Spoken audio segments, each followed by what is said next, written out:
Afternoon RTI media. నమస్కారం, వార్తలకు స్వాగతం. ముందుగా ముఖ్యాంశాలు. విశాఖపట్నం ప్రజాగలం సభలో పాల్గొన్న టీడీపీ అధినేత నారా చంద్రబాబు నాయుడు. సీఎం జగన్ పై పలు విమర్శలు. కార్నర్ మీటింగ్ లో పాల్గొన్న ఎంపీ బండి సంజయ్. బీఆర్ఎస్ కాంగ్రెస్ పార్టీపై పలు విమర్శలు. టీడీపీది మోసపూరిత మేనిఫెస్టో అని నంద్యాల జిల్లాలోని డోన్ నియోజకవర్గం వైసీపీ ఎమ్మెల్యే అభ్యర్థి బుగ్గన రాజేంద్రనాథ్ రెడ్డి అన్నారు. గురువారం నాడు బేతంచెర్ల పట్టణంలో రోడ్ షో నిర్వహించి పాత బస్టాండ్లో ఆయన మాట్లాడారు. ఎమ్మెల్యేగా పోటీ చేయాలని చెప్పి ప్రయత్నం చేసినప్పుడు వివిధ ప్రాంతాల నుంచి వచ్చిన ఎట్లయితే భారతదేశానికి బ్రిటిష్ వాళ్ళు వచ్చి ఇక్కడ పాలన చేసినారో వివిధ ప్రాంతాల నుంచి వచ్చిన వాళ్ళందరూ కూడా హేళన చేస్తారు. ఈ బేతంచెర్లలో రాజకీయాలు చేస్తారా? అంచెలంచెలుగా అక్కడి నుంచి 2014 ఎన్నికలు, 2019 ఎన్నికలు, ఈరోజు 2024 ఎన్నికలకు వచ్చేటప్పటికి బేతంచెర్ల అనేది, డోన్ అనేది ఆంధ్ర రాష్ట్ర చిత్రపటంలో ఉండాలి. ఎన్నికలు ఆధారపడి ఉంటుందో ఆ ప్రణాళికలో, ఆ కూటమిలో పెద్ద పార్టీ అయిన బీజేపీ ప్రతినిధి ప్రధానమంత్రి గారి ఫోటో లేదు. ఎందుకు అని అడిగితే వద్దన్నాడు. అదేవిధంగా ప్రణాళిక రిలీజ్ చేసేటప్పుడు ముగ్గురు నిలబడితే బీజేపీ ప్రతినిధి ఆ ప్రణాళిక పట్టుకోమని చేతికిస్తుంటే వద్దు అన్నాడు. అంటే అర్థమేంటి? బీజేపీ పార్టీ ఆమోదము ఆ ప్రణాళిక ఉందా లేదా అనేది మీ అందరూ కూడా ఆలోచించుకోమని చెప్పి అడుగుతాను. అంటే ఏ విధంగా ఉందంటే, సామాన్య మానవునికి అర్థం కావాలంటే సులభంగా ఒక ఉమ్మడి కుటుంబం ఉండి, ఉమ్మడి కుటుంబంలో ముగ్గురు అన్నదమ్ములు ఉండి, ఆ ముగ్గురు అన్నదమ్ముల మధ్యలో వెళ్ళి ఒక ఆడపిల్లకి, ఇంట్లో ఆడపిల్లకు మాట్లాడేటప్పుడు కట్నాలు కానుకలు మాట్లాడే విషయం వచ్చినప్పుడు. విశాఖపట్నం ప్రజాగలం సభలో టీడీపీ అధినేత నారా చంద్రబాబు నాయుడు పాల్గొన్నారు. ఈ సందర్భంగా ఆయన ప్రసంగించారు.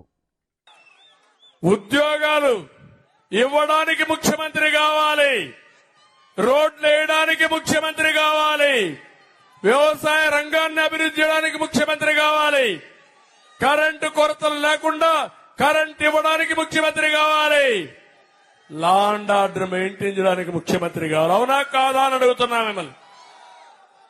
మాట్లాడితే నేను బటన్ నొక్కుతున్నా, ఏంటి నువ్వు నొక్కేది? నువ్వు బొక్కింది ఎంత?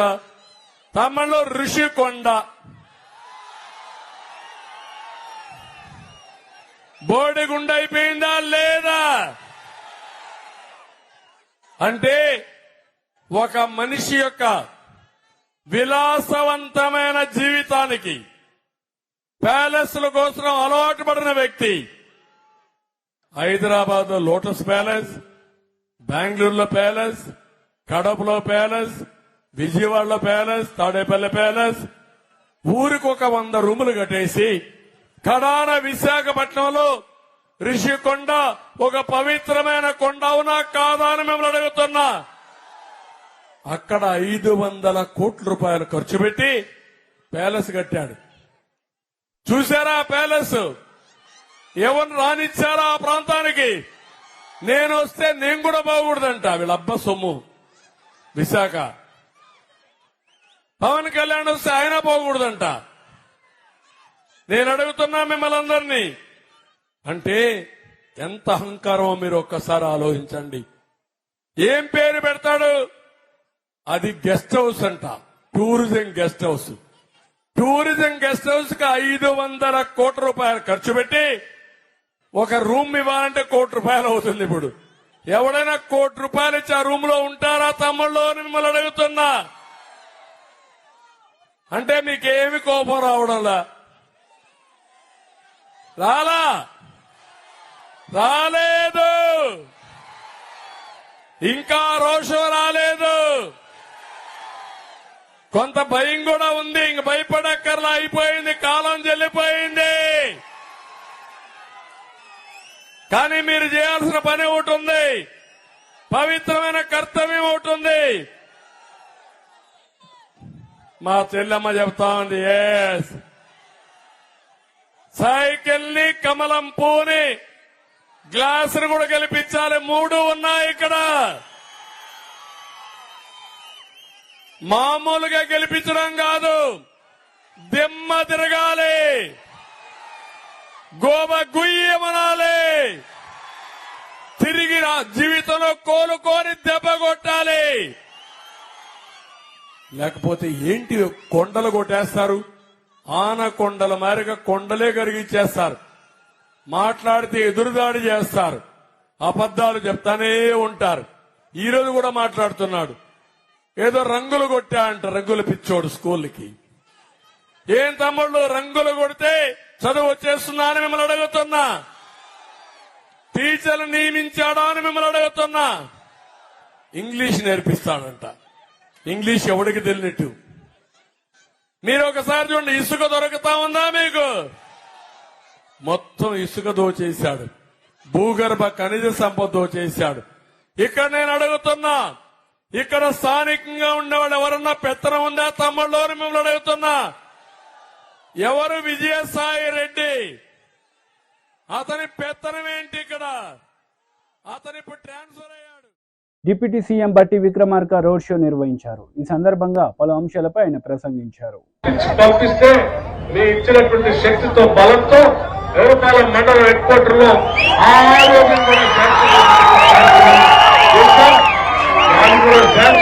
త్వరలోని దారి పనులు కూడా మొదలు పెడతాం.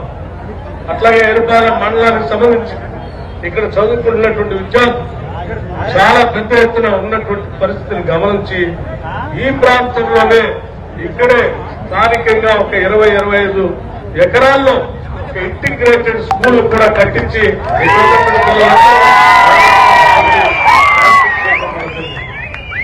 అట్లాగే ఎరుపాలెం మండలంలో ఇక్కడ ఉన్నటువంటి మహిళా సంఘ సభ్యులందరికీ సంబంధించి మనం ఇంతకుముందే ఇందిరమ్మ డైరీని పెట్టుకోవాలని గత 10 ఏళ్లుగా ఆలోచన చేశాం. 10 ఏళ్ల క్రితం మధ్యలో వచ్చినటువంటి బీఆర్ఎస్ పార్టీ ఆ ఇందిరమ్మ డైరీని ముందుకు పోలేకుండా అడ్డుపడి ఆపితే మళ్లీ మనం 3-4 నెలల క్రితం మన ఇందిరమ్మ రాజ్యం రాగానే వెంటనే దాన్ని మొదలుపెట్టి పెద్ద ఎత్తున ఇందిరమ్మ డైరీని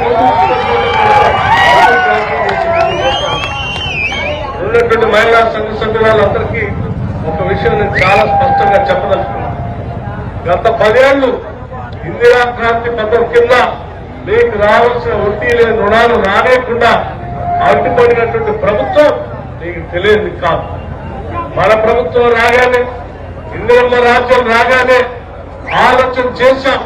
ఈ రాష్ట్రంలో ఉన్నటువంటి మహిళలందరికీ కూడా ఆర్థికంగా నిలదొక్కుని పైకి ఎదగటానికి కావాల్సిన విధంగా వడ్డీ లేని రుణాన్ని తిరిగి మహిళలందరికీ ఇవ్వాలనే ఆలోచనతో మొదలుపెట్టాం. కూడా 7వ తారీఖు నాడు మనం ప్రమాణ స్వీకారం చేసిన దగ్గర నుంచి మొదలు పెడితే మన ప్రభుత్వం ఏర్పడినటువంటి 3 నెలలు కూడా వడ్డీ లేని రుణాలకు సంబంధించిన వడ్డీని 272 కోట్ల రూపాయలు లెక్క కట్టి చెక్తో సహా మహిళలకి హైదరాబాద్ లో పెట్టించాం. కేవలం 3-4 నెలలకు సంబంధించింది కాదు, మరి సంవత్సరానికి మేమందరూ ఆలోచన చేశాం. సంవత్సరానికి 20,000 కోట్ల రూపాయలు, సంవత్సరానికి 20,000 కోట్ల రూపాయలు మహిళా సంఘ సభ్యురాలకి, డ్వాక్రా సంఘాలకు వడ్డీ లేని రుణాలు ఇవ్వాలని చెప్పి మన రాజ్యం ఆలోచన చేస్తాం. అంటే 5 సంవత్సరాల్లో 1,00,000 కోట్లు ఈ రాష్ట్రంలో మహిళలకు వడ్డీ లేని రుణాలు ఇచ్చి ఆ వడ్డీలన్నీ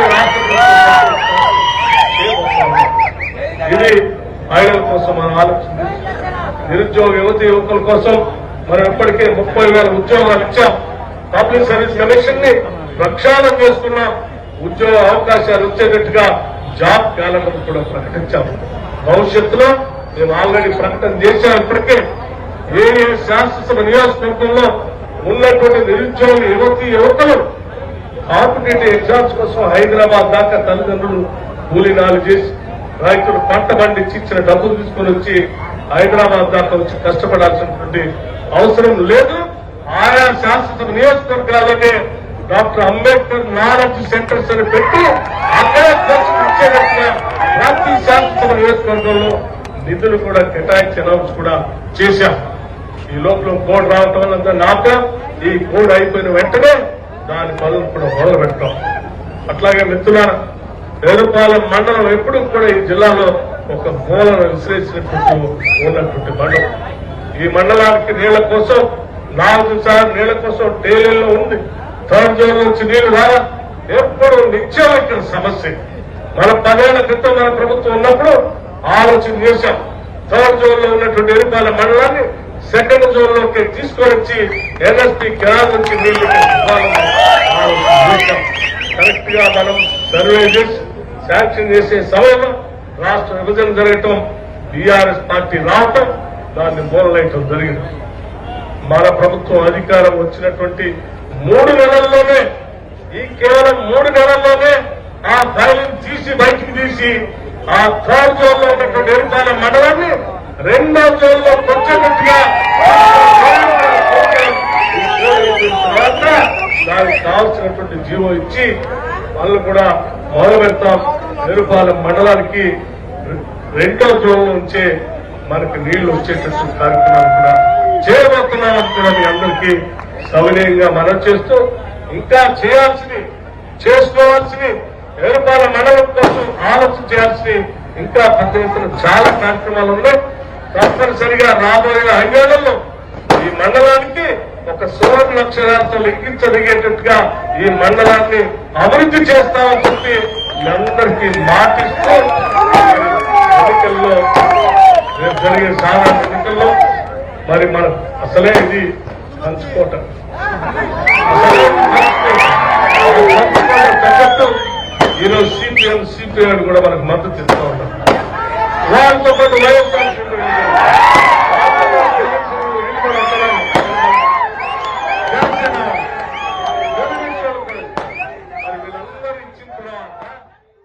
ఏపీ ప్రభుత్వ సలహాదారు సజ్జల రామకృష్ణారెడ్డి మీడియా సమావేశం నిర్వహించారు. ఈ సందర్భంగా ఆయన మాట్లాడారు. అభివృద్ధి లేదు, సంక్షేమం ఉంటే అప్పులు చేసి రాష్ట్రాన్ని ముంచేసినారు. ఒక్కొక్కసారి అది ఏమీ లేదంటారు, లేదా సంక్షేమం కోసం రాష్ట్రాన్ని అప్పుల పాలు చేశారని ఇంకోసారి చంద్రబాబు నాయుడు గాని ఆయన అధ్యక్షుడుగా ఉన్న ఆ పార్టీ తెలుగుదేశం పార్టీ గాని ఆయన మిత్రులు గాని ఇంతకాలం చెప్తూ వచ్చారు. సో దాని కల్మినేషన్ పరాకాష్ట ఎన్నికల ప్రచారం అయిపోయింది. మా వైపు నుంచి మా నాయకుడు జగన్మోహన్ రెడ్డి గారు గత 2 నెలలుగా దాదాపు రాష్ట్రమంతా పర్యటిస్తూ ఏం చేశారు చెప్తూ, మీకు మంచి జరిగి ఉంటేనే, జరిగిందని భావిస్తేనే మళ్లీ మీ దీవెనలు ఇవ్వండి అని ఆయన అడుగుతున్నారు. అటువైపు వాళ్ళు విడివిడిగా మొదలుపెట్టి ఇద్దరు ఒకటై మళ్లీ ముగ్గురు ఒకటై ఒకే దీని మీద కేవలం శాపనార్థాలు పెట్టడమో తిట్టడమో జగన్మోహన్ రెడ్డి గారిని, లేదా ఇక్కడంతా విధ్వంసం జరిగింది, అరాచకం జరిగిందని, అభివృద్ధి ఊసేలేదంటూ ప్రజలు ఇంప్రెస్ చేయాలని, తద్వారా మళ్లీ అధికారంలోకి రావాలని ప్రయత్నం చేస్తాం. అటు వాళ్ళు ఉన్నారు, ఇటు మేము ఉన్నాం. ఫైనల్ జడ్జిమెంట్ ఇవ్వాల్సిన ప్రజలు ఈ 4 రోజుల్లో ఇవ్వబోతారు. ఈ నేపథ్యంలో ఈ 5 ఏళ్లలో ఏం చేశామని ఒక్కసారి చూసుకుంటే, వైఎస్ఆర్సీపీ పాలనకు సంబంధించి వాళ్ళు పాయింట్అవుట్ చేయడం అట్నుంచి చాలా మంది అమాయకంగా కానీ ఆలోచనా పరులు కూడా, లేదా ఈ ప్రచారం నమ్మడం ద్వారా కానీ దుష్ప్రచారం ఏదైతే జరుగుతుంది, రాష్ట్రంలో అభివృద్ధి అనేది లేనే లేదు, ఎలాంటి అభివృద్ధి లేకుండా కేవలం సంక్షేమం మీదే జగన్మోహన్ రెడ్డి గారు దృష్టి పెట్టినందువల్ల రాష్ట్రం నడక కుంటుబడింది అని కూడా భావించే వాళ్ళు కూడా ఉన్నారు. అలాంటి వాళ్ళందరికీ చెప్తూనే ఉన్నా, ఎన్నిసార్లు చెప్పినా, ఎక్స్ప్లెయిన్ చేసినా, చూపించినా ఈవెన్ బయట నుంచి వచ్చిన మీడియా వాళ్ళు కానీ వాళ్ళు కూడా అదే దృష్టితో అడుగుతుంటారు. మా పార్టీ వాళ్ళు కానీ మేము కానీ చెప్తూనే ఉన్నాం, ఇప్పుడు జరుగుతున్నది డెవలప్మెంట్ కాకుండా ఎట్లా పోతుందని. దాని మీద అయినా సరే ఆ వర్షన్ సరిగా ఇది లేకపోవడము, లేక అప్పటికే ఒక ఒపీనియన్ వచ్చినందువలను దాని గురించి పూర్తిగా అవగాహన లేమి కనపడుతుంది. ఇప్పుడు రాష్ట్రంలో కొన్ని సెక్షన్స్ లో డెవలప్మెంట్ అంటే ఏదో 2 బిల్డింగ్లో ఒక 2 బిల్డింగ్లో కాదు, ఎంటైర్ రాష్ట్రం ఒక బూస్టర్ డోస్ ఇచ్చినట్టుగా ఏ రకంగా అభివృద్ధి పదాన పోతోంది అన్నప్పుడు అభివృద్ధి నిర్వచనం ఏది, ఇవి అకాడమిక్ డిస్కషన్లు కూడా జరుగుతుంటాయి. కానీ నేను వాటి జోలికి పోదలుచుకోలేదు. మన జీవితాల్లో మార్పు వచ్చిందా లేదా, ఆ మార్పు మన కాళ్ల మీద మనం నిలబడేట్టు చేస్తుందా లేదా, ఇది కాక ఇంకా రియల్ డెవలప్మెంట్ వీళ్ళు అనుకుంటున్న డెవలప్మెంట్ కూడా జరుగుతుందా. కార్నర్ మీటింగ్ లో ఎంపీ బండి సంజయ్ పాల్గొన్నారు. ఈ సందర్భంగా పలు అంశాలపై ఆయన మాట్లాడారు. సమర్థించే వాళ్ళు ఎవరైనా కూడా, రాముని గుడి కావాలనుకున్న వారు ఎవరైనా కూడా ఇలా ఏ పార్టీకి ఓటేయాలో ఒక్కసారి ఆలోచించండి. మీకు భారతీయ జనతా పార్టీ కావాలన్నా, లేకుంటే రాముని వ్యతిరేకించే కాంగ్రెస్ బీఆర్ఎస్ కావాలన్నా ఒక్కసారి మీరు ఆలోచించాల్సిందిగా మీ అందరికీ విజ్ఞప్తి చేస్తున్నా. ఇలా దయచేసి 13వ తారీఖు ఎన్నికలు. ఎప్పుడు ఎన్నికలు? ఎప్పుడన్నా ఈ నెల 13, వచ్చే నెల 13 కాదన్నా. మీరు పోయి ఓటు వేస్తారాయరా? ఆ రోజు ఎండ కొడుతుంది, ఓటు వేస్తారాయరా? ఆ రోజు వర్షం పడుతుంది, ఓటు వేస్తారాయరా? పక్కా వేస్తారు కదా. పొద్దున్నే పోయి ఓటు వేయాలక. ఓటు వేయకుండా తప్పు చేసాడు, ఓటు వేయకుండా తప్పు చేసాడు. అవునా కాదా?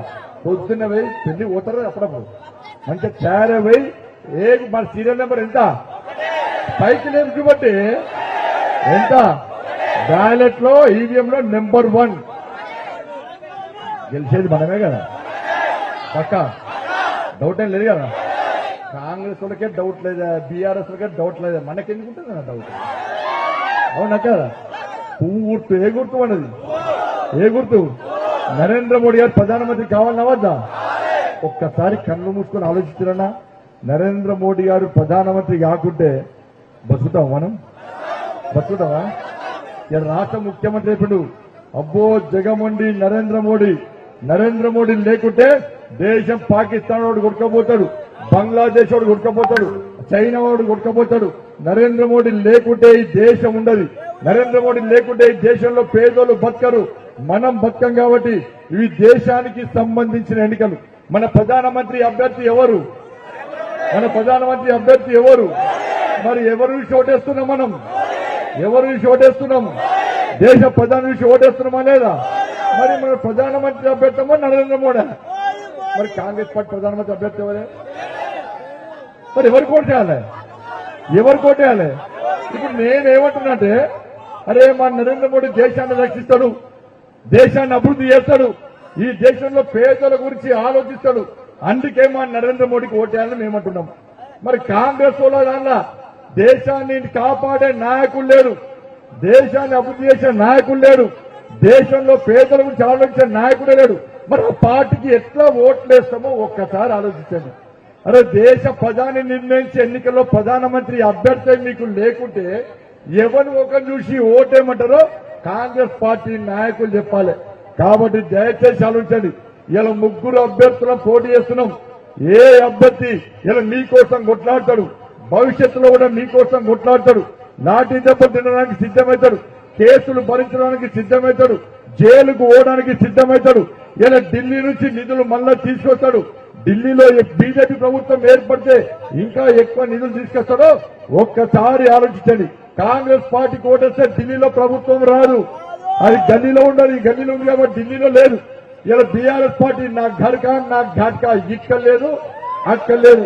కాబట్టి ఢిల్లీలో ఏర్పడబోయే నరేంద్ర మోడీ ప్రభుత్వానికి మీరు ఓటేయాలంటే, నరేంద్ర మోడీ గారిని ప్రధానమంత్రి చేయాలంటే మీరు నాకు ఓటేస్తే నేను పోయి నరేంద్ర మోడీ గారికి ఓటేస్తా. కాంగ్రెస్ పార్టీకి ఓటేస్తే అది పోయి 3 నెలల వద్దటే. ఇక బీఆర్ఎస్ పార్టీకి ఎట్లా ఓటేయరు. కాబట్టి దయచేసి ఆలోచించండి. అలా మీ అమూల్యమైన ఓటును ఇలా బండి సంజయ్ నరేంద్ర మోడీ గారి కమలం పువ్వు గుర్తు సీరియల్ నెంబర్ 1 మీద ఓటేసి మీరందరూ గెలిపించాల్సిందిగా. ఇక్కడ ఉన్న ఓట్లే సరిపోవన్నా, ఇక్కడ ఉన్న ఓట్లే సరిపోవు. ఇలా మీతో పాటు మీ కుటుంబ సభ్యుల ఓట్లు, మీ బంధుమిత్రుల ఓట్లని దయచేసి ఏంచే ప్రయత్నం చేయండి. ఉస్నాబాద్ లో బీజేపీ దమ్మెంద చూపట్టాల కార్యకర్తలు ఇలా ఉస్నాబాద్ ప్రజలు 6 గ్యారెంటీలు అమలు చేయకుంటే బిడ్డ నీకు ఏ విధంగా గుణపాఠం కాంగ్రెస్ పార్టీలకు చెప్పాలో గుణపాఠం చెప్పడానికి మీ 6 గ్యారెంటీల్లో మోసం చేసిన వ్యక్తులకు గుణపాఠం చెప్పాలంటే 13వ తారీఖు జరిగే ఎన్నికల్లో పువ్వు గుర్తు మీద మండలి మాజీ చైర్మన్ ఎంపీ షరీఫ్ మీడియా సమావేశం నిర్వహించారు. ఈ సందర్భంగా పలు అంశాలపై ఆయన మాట్లాడారు. లొంగి మసీదు కమిటీ వారు మరి డైరెక్ట్గా బహిరంగంగా నమాజు సమయంలో, మరి ముఖ్యంగా శుక్రవారం పూట నమాజ్ సమయంలో వైఎస్ఆర్సీపీకి ఓటేయమని అడుగుతున్నారు, చెబుతున్నారు అనే విషయం మా దృష్టికి వచ్చింది. దీన్ని మేము తీవ్రంగా అభ్యంతకరాన్ని వ్యక్తం చేస్తున్నాం. రాజకీయ విషయాలు మరి ఈనాడు మసీదులో మాట్లాడకూడదు. ఏదైనా దేశంలో ఉన్న రాష్ట్రంలో ఉన్న పరిస్థితుల మీద పరోక్షంగా మాట్లాడే అవకాశాలు ఉన్నాయి కానీ అది తప్పులేదు. కానీ ఈనాడు నేరుగా ఒక పార్టీని కొమ్ము కాస్తూ వైఎస్ఆర్సీపీకి ఓటేయమని ఈరోజు మరి ముస్లిం సమాజాన్ని మసీదులో కోరటం అనేది ఇది ఎలక్షన్ కమిషన్ నిబంధనలకు కూడా విరుద్ధం అనే విషయాన్ని ఈ సందర్భంగా మీరు గమనించాలి. ఒకరిపై ఉన్న కోపాన్ని మరో ఒకరిపై చూపటం సరికాదు. ఈనాడు తెలుగుదేశం పార్టీ ఒక లౌకిక పార్టీ, మత సామరస్యాన్ని కాపాడిన పార్టీ, ముస్లింల సంక్షేమానికి కట్టుబడి ఉన్న పార్టీ అని ఈ సందర్భంగా మనం చేస్తున్నా. ముఖ్యంగా ఈనాడు తెలుగుదేశం పార్టీకి ఓటేస్తే బీజేపీకి ఓటేసినట్లుగా ప్రచారం చేస్తున్నారు. 4% రిజర్వేషన్ రద్దవుతుందని అసత్య ప్రచారాలు చేస్తున్నారు. ఒకసారి ముస్లిం సోదరులు గమనించాలి, ఈ 4% రిజర్వేషన్ అనేది రాష్ట్రానికి సంబంధించిన అంశం. అది కాకుండా ఈనాడు సుప్రీం కోర్టు పరిధిలో ఉన్న ఈ మ్యాటరు, ఈ సబ్జెక్టు ఎవరు కూడా దీనిలో కలగజేసుకోలేరు. సుప్రీంకోర్టు తీర్పు వచ్చేంత వరకు దీని మీద ఎవరు కూడా చర్యలు తీసుకునే అవకాశం ఉండదు, రద్దు చేసే సమస్య ఉండదు. అందుకనే చంద్రబాబు నాయుడు గారు సుప్రీంకోర్టులో కూడా వాదనలు బలంగా వినిపించాలనే ఉద్దేశంతో ఆనాడు 2 మరి రాజ్యాంగ నిపుణులైన లాయర్లను పెట్టి ఒకవేళ వాదనలు వస్తే విచారణకు వస్తే వాదనలు వినిపించడానికి 2 లాయర్లను పెట్టి 5 కోట్ల రూపాయలు కేటాయించిన విషయాన్ని కూడా ఈ సందర్భంగా మీరు గమనించాలి. నరేంద్ర మోడీ గారు ఎన్డీఏ అధికారంలో ఉన్నప్పుడే 2014 నుండి 2019 వరకు 4% రిజర్వేషన్ని ఆనాడు తెలుగుదేశం పార్టీ 100% అమలు చేసి చూపెట్టిందనే విషయాన్ని కూడా ఈ సందర్భంగా గమనించాలి. ఈనాడు చంద్రబాబు నాయుడు గారు ప్రతి సభలో, ఎన్నికల ప్రచార సభల్లో చెబుతున్నారు 4% రిజర్వేషన్ యథాతథంగా ఉంటుంది, దాన్ని రద్దు చేసే సమస్య లేదు, దాన్ని అవసరమైతే చట్టబద్ధత కల్పించడానికి సుప్రీంకోర్టులో కూడా తీర్పు సానుకూలంగా రావడానికి నేను ప్రయత్నం చేస్తానని ఈనాడు బహిరంగ చెబుతున్నా. ఇంకా ఈ 4% రిజర్వేషన్ రద్దు చేస్తారనే అపోహలో ఈనాడు ఉన్న విషయాన్ని ఈరోజు ముస్లిం సమాజం ఆ విషయాన్ని మరిచిపోవాలి. తెలుగుదేశం పార్టీ రద్దు చేయబోదనే విషయాన్ని ఈ సందర్భంగా మీకు మనవి చేస్తున్నా. ఈనాడు 5 సంవత్సరాలుగా బీజేపీతో ఎన్డీఏతో అంటకాకిన జగన్మోహన్ రెడ్డి గారు తన కేసుల్లో ఎక్కడ అరెస్టు చేస్తారో అనే భయంతో ఈ రాష్ట్ర అవసరాలని పూర్తిగా ఎన్డీఏకి తాకట్టు పెట్టి ఈరోజు జగన్మోహన్ రెడ్డి గారు మరి ఎన్డీఏకి తొత్తుగా మారిన విషయం అందరికీ తెలిసిందనే విషయాన్ని ఈ సందర్భంగా మనం చేస్తున్నా. కశ్మీర్కు సంబంధించిన 370 ఆర్టికల్ రద్దు విషయంలో కానీ, త్రిపుల్ తలాఖ్ మరి చట్టాన్ని చేసే విషయంలో కానీ, సిఏఏ చట్టం చేసేటప్పుడు మరి ఈ జగన్మోహన్ రెడ్డి గారికి సంబంధించిన 22 మంది పార్లమెంట్ సభ్యులు లోక్సభలో, 8 మంది రాజ్యసభ సభ్యులు బలపరిచిన విషయాన్ని ముస్లిం సమాజం మర్చిపోద్దని ఈ సందర్భంగా మనవి చేస్తున్నాను. ఈనాడు ఎన్ఆర్సీ చట్టం కాలేదు, అయినా కూడా భయపెట్టేస్తున్నారు. ఈరోజు తెలుగుదేశం పార్టీని మీరు గనక ఎన్నుకుంటే రేపు ఎన్ఆర్సీ అమలు చేస్తారంటున్నారు. ఎన్ఆర్సీ చట్టం అసలు పార్లమెంట్లో మరి అమలే పార్లమెంట్లో ప్రవేశపెట్టలేదు, అది చట్టం కాలేదు. ఒకవేళ రేపు చట్టం అయినా సరే ఈ ఎన్ఆర్సీ మూలంగా ముస్లిం సమాజానికి పౌరసత్వం విషయంలో ముస్లింలకు ఎక్కడా ధోకా లేకుండా, వాళ్ళకి ఇబ్బంది లేకుండా చూసుకునే బాధ్యత ఈనాడు చంద్రబాబు నాయుడు గారు వహిస్తారనే విషయాన్ని కూడా ఈ సందర్భంగా మీరు గమనించాల్సిందిగా మనం చేస్తున్నాం. ఈనాడు మరి బీజేపీని బూచీగా చూపెడుతున్నారు. కేవలం ఎన్నికల్లో పొత్తు పెట్టుకునే దాన్ని బూచీగా చూపెడుతున్నారు. 5 సంవత్సరాలుగా బీజేపీతో అంటగా. వార్తలు ముగించే ముందు ముఖ్యాంశాలు మరోసారి. విశాఖపట్నం ప్రజాగలం సభలో పాల్గొన్న టీడీపీ అధినేత నారా చంద్రబాబు నాయుడు. సీఎం జగన్ పై పలు విమర్శలు. ఫారెన్ మీటింగ్ లో పాల్గొన్న ఎంపీ బండి సంజయ్. బీఆర్ఎస్ కాంగ్రెస్ పార్టీలపై పలు విమర్శలు. ఈ వార్తలు ఇంతటితో సమాప్తం. తిరిగి ప్రసారమయ్యే వార్తలు మళ్ళీ కలుద్దాం. అంతవరకు సెలవు. నమస్తే.